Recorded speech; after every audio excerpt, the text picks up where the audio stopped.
sécurité, on a besoin de personnel, on a besoin de talent et ça fait parfois partie des grands défis pour une organisation, qu'elle soit gouvernementale, on en parlait avec Steve Waterhouse plus tôt ce matin, que dans les entreprises privées. Alors sans plus tarder, et gardez vos questions hein, parce que autant en ligne, on répondra à vos questions sur la plateforme et dans la salle aussi à la fin si vous en avez à notre prochain invité, Rob Davidson. Rob est Director of Data aux sciences du Conseil des technologies de l'information et des communications de Cybersecurity Talent Supply Chain. C'est le nom de la conférence. Ça commence dans quelques secondes.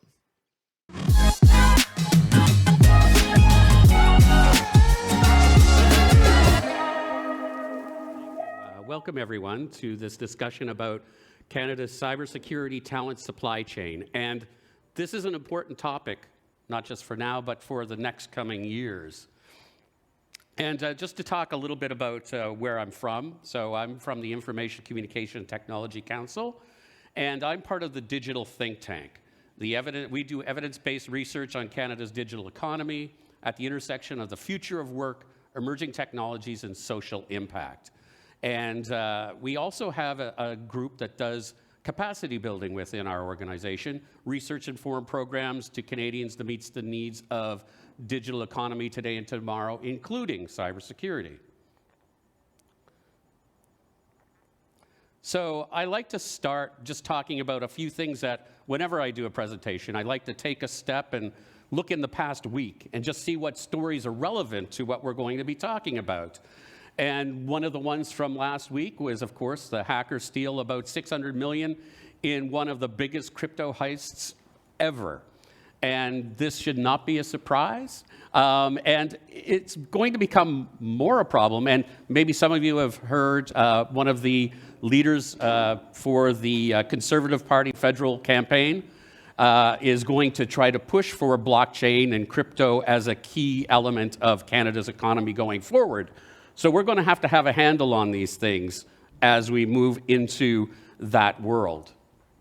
Also, lots of information. We just actually finished a report with Propulsion Quebec on electric vehicles. We'll be releasing that in a couple weeks, I believe. And that is a project where we're talking about Quebec's capacity to be able to support a vibrant electric vehicle economy. And also there's in the news from last week, automakers cybersecurity lagging behind tech adoption, according to some experts. And this is not just some small organization that's jumping into it. This is with Honda. So the idea that we need to have talent is really important. And if we even look at the governments within Canada, there's of course more news about the breach that happened in Newfoundland last year, and that more health information was stolen in the Newfoundland cyber attack than governments originally reported.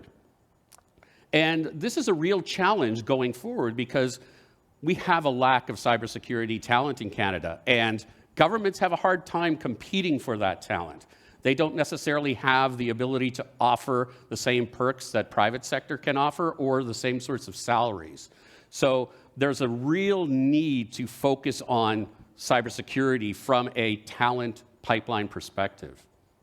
And of course, I can't miss this particular headline from last year, which was wanted millions of cybersecurity professionals, salary whatever you want. And this was from the US, and it's just as applicable to Canada. And to kind of go to last year's ISC Squared's Cybersecurity Workforce Study of 2021, we could see that their numbers for Canada is that there's a shortfall of 25,000 cybersecurity professionals right now in Canada versus 377,000 in the US and some of the other numbers from other countries. And it would seem like we're kind of have a less of a problem by population around those numbers. But if you actually look at it per population, you can see that we actually have a smaller cybersecurity workforce by population and by tech endeavors within the country, meaning that we're probably already behind the curve and we haven't even hit the peak of our shortfall. So there's going to be a real need to develop cybersecurity talent in Canada over the next 5 to 10 years. And so some of the things, I'm just going to highlight some of the data that we have developed and looking at sort of what are the skills that are in demand in the workplace right now for cybersecurity. And we're looking at both technical skills and the soft interpersonal skills that are going to be important. So things like network security, information security, the ability to do penetration testing, risk management, network analytics, and red teaming and blue teaming within control centers, all are very important.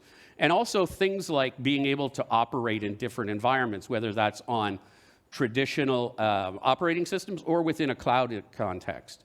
But one of the things that we've seen a lot more demand for is not just the technical talent, but the ability to work in a highly stressful and sometimes and very dynamic world of cybersecurity.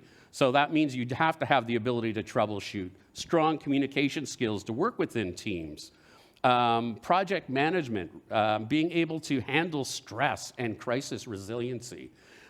This one in particular has come out with the people that we've interviewed, that a lot of the talent that comes out is maybe technically strong, but is not prepared for dealing with crisis situations. And so how do you even teach that? That is a challenge. Also, that because this domain changes so quickly and you have to keep up with the cyber criminals and those nation states that are acting as bad actors, you have to have a lifelong learning strategy and adaptability built into the overall capability of the system. And then just some highlights of some particular skills that have bubbled to the top on programming languages, things like Python, SQL, C#, and also platforms, whether that's being security information and event management, the NIST cybersecurity framework from the US, Cisco systems products, Splunk, and also intrusion detection systems. But what we're also seeing is that there's specific demands for specific roles that are coming up in sort of a lot of the analysis that we do. And it's not just generic cybersecurity jobs. And this was the case about 5 years ago in Canada, where people were looking at more generic roles, so sort of jack-of-all-trade people. And now we're seeing specific requirements around cybersecurity specialists, cybersecurity engineers, cybersecurity analysts, cybersecurity architect, also cloud security and penetration testers. We're also seeing, and we don't really have a lot of information on this yet, but it seems like that there's a lot of organizations who are putting in certifications into their job postings for cybersecurity talent. And so we're seeing things like the CISSP, the CISMs, the GIACs, the CISAs, all these different demands are in-demand certifications that people are putting on their job postings to hire people. And so the likelihood that a lot of people have all of these is pretty low, but these are the ones that are at least in the most demand at this point in time. So we've kind of looked at some of these things, and we've looked at some of the technical versus soft skills.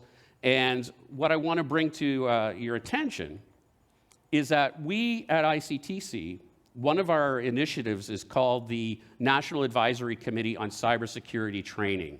So what we've done is we've brought together professionals from large organizations, some small to medium-sized organizations, also people from just the cybersecurity industry and post-secondary institutions to develop a Canadian cybersecurity talent roadmap. So this is something that has been lacking and something that we are engaging on, and we started this last year, and we've begun with some research to support them, and that's where I came in. I'm part of the research team that's doing the look at this. And so there's a couple of different components to this, but what we've done is the INAC committee actually came up with a number of assumptions that they wanted us to run through research and validate. And so here are some of the key assertions that the working groups came up with. And so there was 3 working groups, one on skill and post-secondary institution program gaps, also on what are some of the alternative delivery mechanisms that they can engage and leverage as part of post-secondary education learning, and what are some of the barriers that people going through cybersecurity training have experienced. So the first thing is on the skill gaps. And one of the first things that they identified was that there is a lack of communication between industry and academia on the terms of what expectations are for new graduates and co-op post-secondary students. This was actually also one of the insights from the barriers subcommittee as well, is that there's really a disjointness between what post-secondary institutions are necessarily teaching people and how they're teaching them versus what the industry and the private sector is expecting the students to have when they're coming out. They also identified that there's a lack of a nationally used skills framework. So if you look at the US, they have the NICE framework, and that has impeded the recognition and pursuit within a cybersecurity career for post-secondary students. So this is another one of their positions. And also they believe that the lack of a pan-Canadian job data with skills mapping, so ability to take what are sort of the needs of the private sector and government and all other groups that are hiring cybersecurity professionals, and mapping that against what skills people are coming out of school with, and so what are the gaps. So being able to identify the differences and be able to essentially highlight where people need to work on their skill portfolio. Within alternative delivery, they believe that there are multiple learning and in particular experience pathways to be qualified in cybersecurity.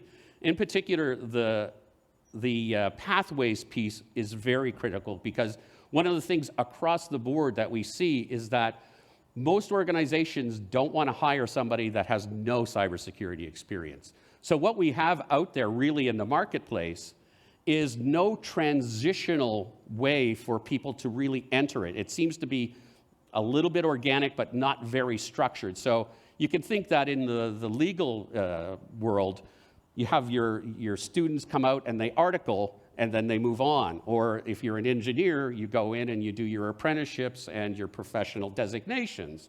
There's not really that pathway for the cybersecurity people. So we have all this demand, but not a mechanism to move students to a point where they're hireable. So that is a challenge. There's also the ability for targeted micro-learning experiences. So you can think of micro-credentials that focus on a very specific set of skills that are very short-term in nature, that can be used to bring people's skill sets up after or during sort of their post-secondary institution experience. And that these can be used to bridge those skill gaps. And of course, these tools are very familiar in the cybersecurity world through sort of the certification programs and keeping up with your skill sets. Some of the challenges there, of course, is sometimes the cost. In particular, if you're not currently employed, can you afford to go for one of those certifications? The last topic that the working groups were looking at were barriers. And so looking at, for post-secondary students who have actually self-selected out of cybersecurity careers due to the lack of traditional cybersecurity foundational skills they feel they lack. This was something that the committee came up with specifically because one of our organizations, it's a very large telecom company, the person that runs their cybersecurity is actually not from a STEM background. They're actually from a humanities background. And their top 4 managers are probably not from a STEM background as well. But what they have experienced is that when students are looking at cybersecurity as a career, they don't see those other options in the career path. They only see the technical needs of cybersecurity. Whereas at various levels within the cybersecurity management supply chain, you do need to have people with multiple different skills and people that have those sort of crisis management capabilities. So they wanted to identify this. And so what we did around this was we did some typical meta research on pulling together lots of different outside research on this topic, but also we did 2 surveys. We surveyed employers to see what their expectations were of graduating students for cybersecurity. And then we also surveyed the students. What are their expectations? How do they self-assess their ability to get a job? And it was really to see, is there a disconnect there? And sure enough, there was. I'll cut to the punchline there. But there was definitely a difference in expectations between what the employers thought the students should be coming to the marketplace with and what the students thought they were taking to the market. So let's kind of first go right to some of the employer survey findings. And this is from the skill program gaps point of view. And these are the tech skill gaps. For employers, these are the cybersecurity skills graduates are most lacking. Cloud security was the number one. Now, this is not surprising because it's not necessarily something that's easily taught in a post-secondary institution's framework because it's cross-sectional. It involves a lot of different pieces. So it's not essentially just one part of the story. So cloud security was their number one that they identified. Also, though, the other cross-sectional ones, such as incident reporting, response, so handling those situations where how to monitor, how to track, and how to respond was also something that they didn't have a point of view on or even a perspective or context to bring into the marketplace. And then digital forensics, so the ability to study particular incidents and figure out what is happening and be able to come up with mitigations. Those are obvious ones for most people because they're the ones that would involve some experience and or things that universities and colleges don't normally teach. But at the same time, they're things that you would expect them coming out of the schools with from a technical perspective, things like network and internet protocols and operating systems were also identified as weaknesses. And we've had a few of our members of our committee indicate that this is the case, that not every student, even if they're coming from a computer science background or a strong technical networking background, don't learn all the aspects of the tech stack that will be exposed through cybersecurity attacks. So there is a need to focus on all of these areas to help fill some of these gaps that are out there. Also, and this might be a little hard to see in this dimension here, but these are from a framework perspective, and going back to sort of what are the frameworks that employers care about, and they do care about, or at least think that are important to some extent, just about all of the cybersecurity frameworks, whether it's NIST or the ISO or SOC. You can see that really there's not much of a difference between these, that there's at least somewhat important or very important as a combination. And so that is the employer side with the various colors. And, oh, is it showing on the screen? Okay, good. I just wanted to check. And then there's the student one, which has the cybersecurity frameworks. How many of these are you aware of? And outside of maybe the ISO one and the NIST, there's not a lot of awareness of the various frameworks out there, which is something that the committee did bring forward, that these are things that are not being related to the students. Whether they're actually relevant in the workplace for a lot of these people is the next question. But the fact is that employers are saying that these frameworks are important for their internal strategies. They're kind of leveraging these frameworks to implement their cybersecurity strategy and want people to be able to walk in with at least a context for those.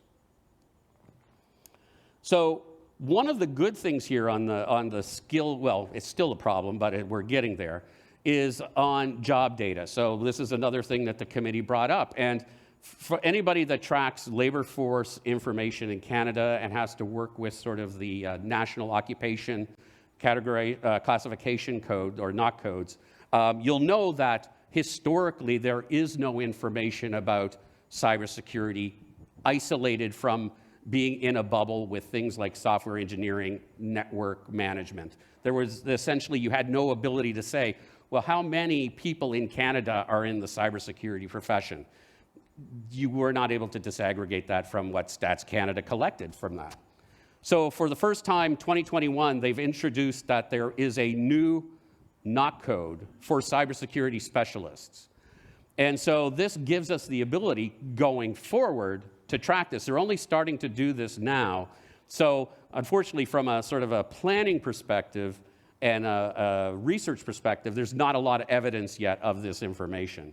Plus the fact we also have to have the people in the field to be able to, when they're essentially given a labor force survey out into the private sector every month, they have to fill it out, and so they have to know now to code to these new codes. So there'll be probably a lag to get accurate information there before we start getting it, but at least there is a move in this. Now, as you can see here, though, there's no granularity to this particular code at this point in time, that it's cybersecurity specialists only. So we won't be able to essentially differentiate between sort of, in particular, jobs that might be entry-level for some people coming out of post-secondary institutions, and which are the ones that are more situated for more senior experienced people. So there's still going to be some data gap that will be out there that we will not be able to leverage. And so we still have to do things like scraping job data off of various job posting sites to get sort of an inclination of where the market is going from a cybersecurity perspective. So on to sort of the next set of questions, and that's on alternative delivery. And what is it that employers value? So in this case, the number one things that employers value is demonstration of appropriate technical skills wherever or however they are acquired. So this is what, when hiring people, what they care about the most, they just want the talent. They don't really care necessarily that they have an appropriate level of post-secondary education or certification. You can see that it's ranked third out of the four, which is appropriate level of post-secondary, demonstration of appropriate soft skills wherever or however they were acquired, demonstration of appropriate technical skills wherever and however they are acquired, and significant cybersecurity work experience. Well, the two top ones are the demonstration of appropriate technical skills and also the significant cybersecurity work experience. So this kind of gives us a framing that, at least with the employers that participated in the survey, they're not hung up on people necessarily having a specific degree or not. They're more concerned about either them having significant experience already, not a good sign for people that are coming out of post-secondary education, or that they can demonstrate the appropriate technical skills. And that's another one that's a challenge. Like, unless that's something that's part of the hiring process to maybe put them through a challenge or an assignment to show what they know, it will really be just the resume and the cover letter that's going to be used as an indicator of their ability. Also, one of the things that came up was the idea of micro-credentials. And so this is not all the data that we've collected. This is kind of just a preview, and this particular report on cybersecurity talent will be produced probably just before the summer or early summer. So we'll be publishing that. And so one of the things about alternative delivery and micro-credentials is we asked, does your organization currently employ any technical employees with micro-credentials? So the majority, or at least the one that had the highest score, was yes, but only as additional to other education. So what that's saying is they wouldn't necessarily take somebody who's done a lot of online courses and a couple of micro-credentials and assemble that into a career portfolio of skills to go forward with to the marketplace. But that they can, there was a few people that did say that micro-credentials alone could be sufficient for the job. And in those cases, it's mostly because they're having so much trouble finding talent out there. But then there was another number of people that do not currently have people hired for it, or they're not sure if they even have them on staff or not, probably because they don't necessarily know if they took courses in the past that were micro-credentials. And we'll just skip over those. And also, we looked at what were the reasons that for those students that chose to leave a cybersecurity career path, what were their reasons for leaving? And the number one reason that people said that they were in school, they were taking a cybersecurity career path, but then they changed their minds, is that better opportunity in another career path was the answer. So that's either that they got frustrated with sort of that they weren't seeing maybe a career path into cybersecurity, or that let's say it's a computer science student, they actually saw that they might be able to get a better job with better work-life balance, perhaps, in that career path rather than a specialization in cybersecurity. Another group, which isn't surprising, is that they said it was too technical. And so that might be for some of the students. And in our final report, we'll have the breakdown by different degree programs, which were the ones that picked too technical as a one. Actually, one of the ones, just as an interesting aside, one of the groups of students that did drop out due to it being too technical were engineers. So that's surprising, and it will be interesting for us to do follow-up on that down the line. The other one was that they lost interest. And again, whether it is that they saw something else in their career path that they wanted to pursue, or that it was just that the coursework itself was not interesting enough to engage them, was a problem. One of the things that we found, and this could be mostly due to the fact that our outreach did not reach these students that dropped out of cybersecurity, but this group, at least that answered, did not identify that there were diversity barriers to this. But I would suspect that's more the fact that it's very hard to find somebody who has dropped out of cybersecurity and gone on to do something else than it is to find a student that actually graduated from it. So that would be my interpretation of that, is it's not that there aren't diversity barriers or cultural barriers in the cybersecurity industry, it's just that it's not reflected in this.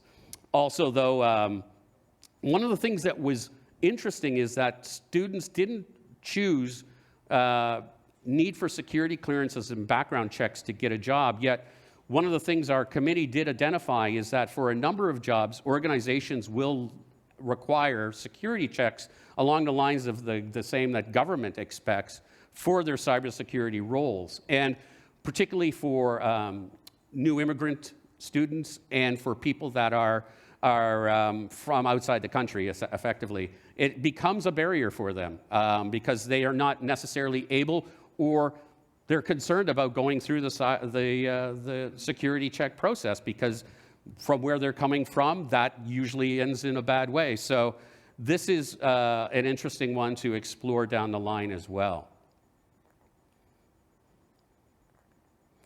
So, also, for the people who dropped out of cybersecurity, there are definitely, and we were looking at sort of work-integrated learning opportunities, because this goes to the fact, well, how do we get students that are in an educational program in colleges or universities, how do we get them the skills that they need, but also the experience that these organizations are expecting? So work-integrated learning programs like co-op or internships becomes a valid way of, first off, getting the students some experience, but also it's an opportunity for those employers that bring in those students to be able to see what those skill sets are. Essentially, trial that student out before hiring long term to see if they do bring the skill sets that they need. So we found that for the students that had dropped out, if the availability of a work-integrated program was there, would they have continued on their cybersecurity career path? And the majority of them did say yes. So this is something that needs to be considered when we're looking at this. And there's those two compelling aspects to that. The one being, hey, all these employers, we're expecting people to have some experience. We don't want to trust our most precious assets in a digital sense to raw rookies. And so how do we get those experiences and also the trust between sort of the students and the employers? And it turns out that work-integrated learning opportunities is one of those ways. The other thing we found was that most of the students that did drop out of cybersecurity career path also thought that the availability of those micro-credential programs that could quickly fill their skill gaps that they were worried about, they would have stayed in the program as well. So there's definitely, this is all working towards a pilot that we'll probably be creating, which will kind of try to prove this scenario as well in the workplace. There's also, for the students that actually stayed in cybersecurity, we asked the same questions about what are some of the things that negatively impacted them during their experience. Excuse me. And one of the ones was that they identified too technical as the #1 reason that they felt cybersecurity was problematic. And that's kind of interesting, is that there's this feedback that it's too technical, yet when they're graduating, the employers themselves are identifying they don't have those soft organizational management skills that are necessary to be functional in their workplace.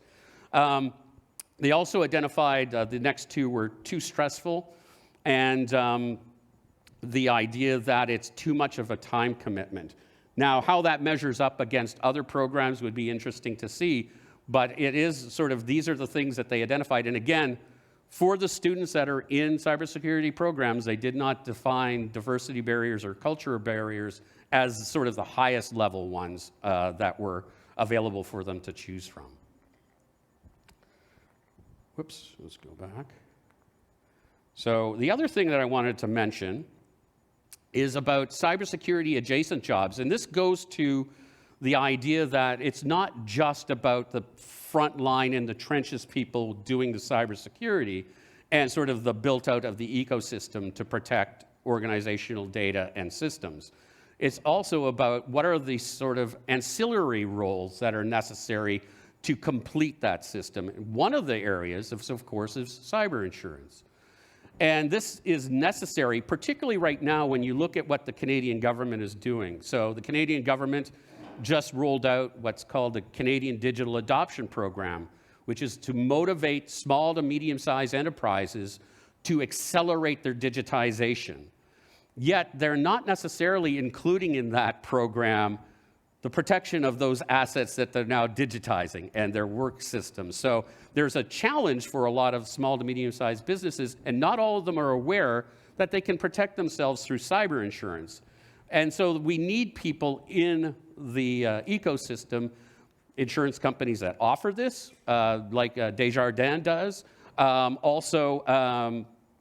You know, sort of the things that you have to concern yourselves with. Mostly it says, how much data do you have that people will try to get at and leverage or sell, either ransomware it or sell it, or both, in the cases of Newfoundland. And also, what are the devices or where is the data? So is it in the cloud? Is it on secure systems internally? Is it on a whole bunch of portable devices that, because everybody is, or most people are still working from home, essentially there's data all over the place. And so you have to be aware, A, what are the sort of the prerequisites for getting the insurance for that scenario, and whether you have to follow certain rules and deploy certain protocols to be able to be essentially insured or without breaking your insurance ability. So also people have to understand that it's not just about your sort of legal and your civil damages, but also the ability to do your crisis management. Also to be able to do your forensic investigation to find out what has happened. So you can start to see the sorts of roles that'll come out of this. So there'll be legal experts, there'll be insurance experts, there'll be forensics experts, crisis management people, and also how do you sort of have people come in and help you with the ransomware situations that do arise. So this is one of the areas that will be part of the ecosystem that a lot of people could go into from a workforce perspective.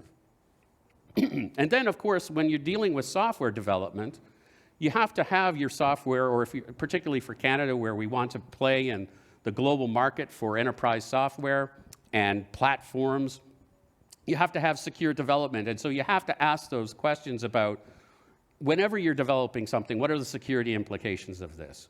How are we architecting it? Where is all the data? Where are the systems located? Where are sort of the attack vectors that can be exploited? And how do you make supportive security tools available for those doing the development? I know my son works for a government agency, and he regularly tells me about how there are problems with the security that is offered to their systems. And that you really need to challenge your team's security practices. So you can think that not just within sort of a deployed system that you should do sort of red team, blue team testing, but you should be doing it actively during the development process to validate what it is that you're going to be concerned with going forward. So we do have to look at the secure development as well as part of the overall cybersecurity chain of events. So I just wanted to draw attention to some other research we've done in the past that I've been involved with on cybersecurity.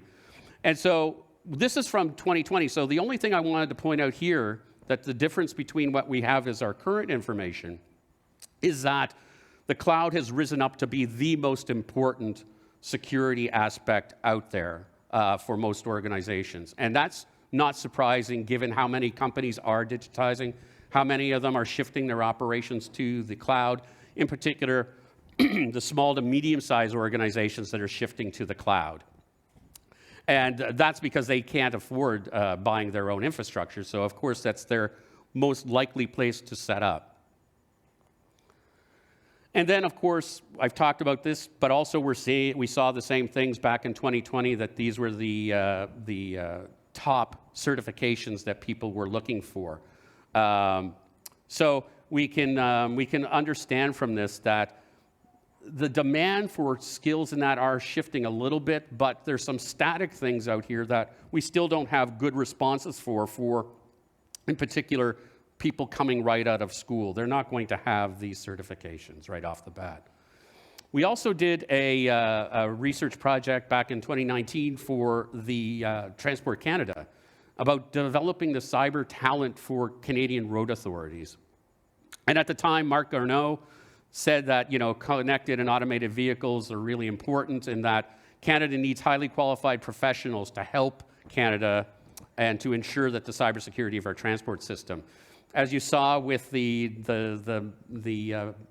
news story about the automobile industry, this is still a challenge, and it's not necessarily been solved. So I wanted to draw attention to this particular slide because it really talks to sort of the holistic view of a cybersecurity operation within an organization, so that you can look at it for within a transport authority, that you have to deal with cybersecurity at the design stage. That's usually where you'll have your cybersecurity architect involved, a very specific role that will have to have experience in the past, and also update a risk management plan as part of for the overall organization. You also have to have people involved in the procurement process. So a cybersecurity engineer to make sure that the RFP addresses all the requirements from a cybersecurity technical perspective. Same thing goes for the implementation. So we've designed a system, we've procured and built the parts that we need. Now we're putting it all together so that you need to manage the system on implementation and to update the risk management plan from any deviations from the original design. Then you have to test it. That's where you bring in your vulnerability testers, your pen testers using red team protocols to test out that system, and that have your cybersecurity engineer mitigate those problems.